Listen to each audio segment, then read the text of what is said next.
Doc Xavier, para mabatid ng ating mga kababayan na hindi pa masyadong alam ito. Ano nga po ba ang TB? Bakit po hanggang ngayon ay itinuturing ito bilang neglected na sakit? Kahit isa ito sa pinakalaganap at pinakadelikadong sakit daw po dito sa ating bansa, Doc.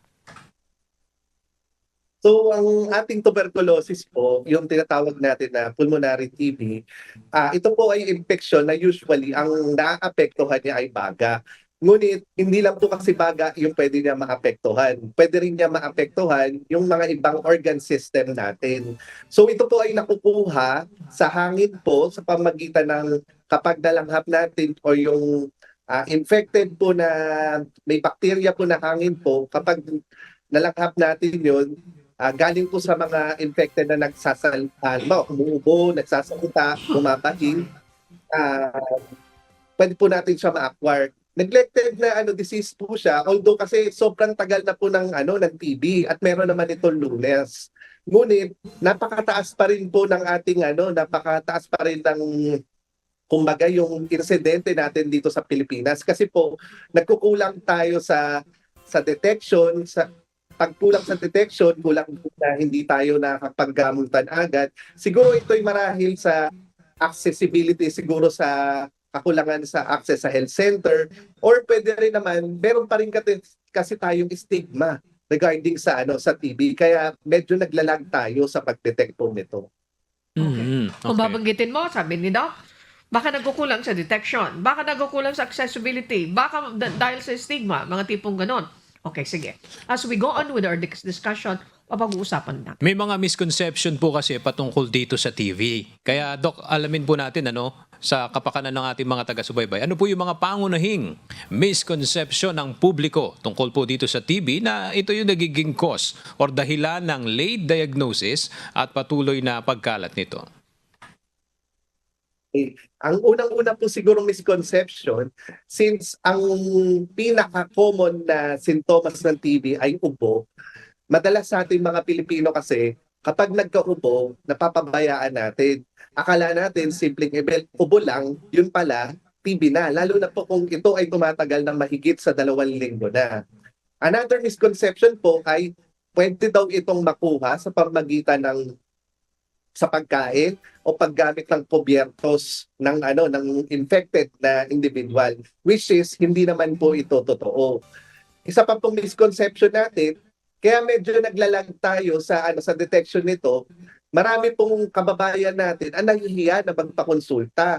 Natatakot sila sa diskriminasyon na baka ihiwalay sila agad. So anong nangyayari kapag hindi nagpapa-check up agad yung pasyenteng may sintomas, nakakahawa pa sila ng ibang individuals. Marami silang, kumbaga, hindi na sila nagagamot, marami pa silang nahahawaan. Alam mo, yung binabanggit ni Doc talaga dapat na pagtuunan ng pansin ng ating mga kababayan. Di ba, Doc, yung iba talaga, kahit may ubo, hindi sanay maggamit ng mask.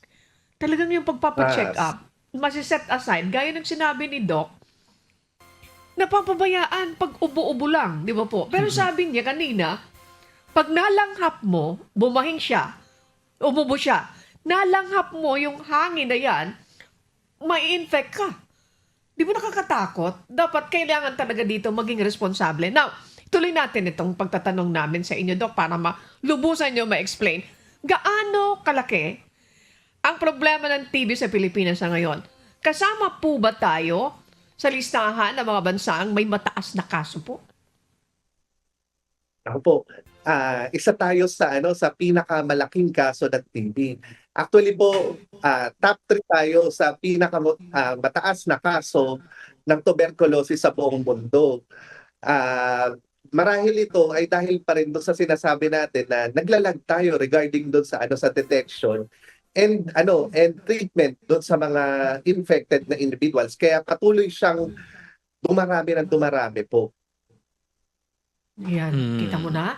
Ay, naku, sana Seryoso po. yan, Doon sa mga nakikinig at nanonood sa atin, pakinggan yung maigi. At kung ganito yung ginagawa ninyo, dapat maiba yung mindset nila.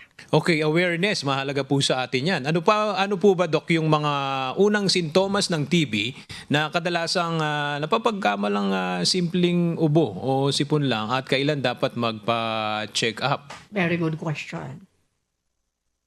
Actually po meron tayong tinatawag na 4 cardinal symptoms ng tuberculosis. So ang unang-unang most common ay yung ubo na tumatagal na mahigit 2 linggo, paglalagnat or sinad, madalas to tuwing hapon, paggabi na, pagbawas ng timbang or yung weight loss, tapos pagpapawis ng malamig sa gabi. So kung itong mga sintomas na to maranasan ng isang tao, lalo na kung mahigit 2 linggo na, kailangan mo nang magpa-check up agad. Kailangan mo na magpumunta sa pinakamalapit na health center sa iyo upang malaman kung ikaw ba ay infected ng TB para kumbaga mabigyan ka agad ng kalunasan at the same time protection para sa sa komunidad at sa pamilya.